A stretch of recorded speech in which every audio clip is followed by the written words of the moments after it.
And joining us again today is Alisa Harrison with the National Cattlemen Beef Association, works on the Beef It's What's for Dinner campaign, one of those iconic campaigns. So when we left, we were talking about getting a little bit about millennials and kind of the way they view, I guess, eating, and now it's all about experiences. It's all about other things. And I would guess, even though maybe it's not the right way to say it, but I'll just say it.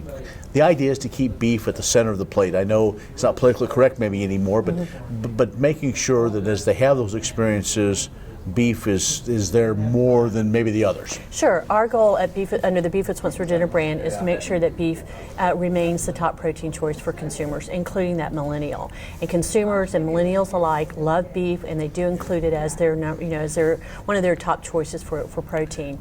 And when we look at the strength of that brand of Beef It's What's for Dinner, it's very, very strong. It's been around for over 25 years, has a lot of equity. The beef industry is invested in it, and it resonates with the consumer today, just like it did 25 years ago. And so we've been trying to take that brand and associate it with all the questions that consumers have today. And they do want to know how their beef is produced. And what the good news is, we've got that information, and we've launched it through some of our campaigns. We just launched our Beef Quality Assurance campaign earlier this year. Have been out there just telling them about our beef quality assurance, and they've responded very, very well to that. People are buying groceries or foodstuffs differently than they were maybe when you and I were growing up. Sure, they are, and a lot of they're either buying it already prepared, they're buying it in the meal kits, whether at the retail or having it delivered to their home.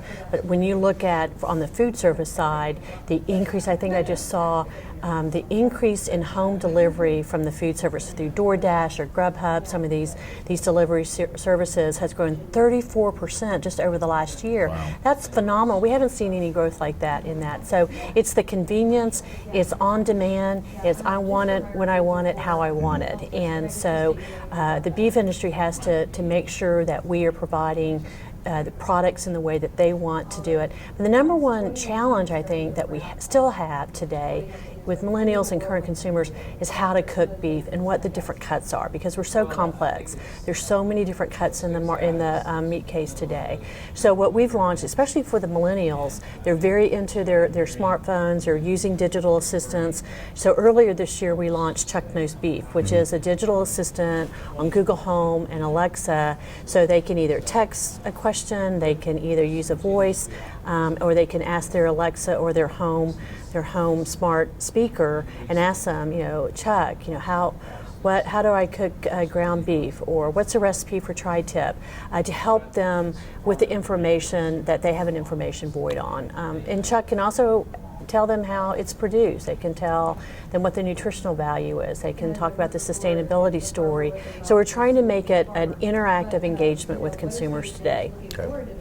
Alisa Harrison with NCBA has joined us. Beef, it's what's for dinner. Stay with us, more in a moment.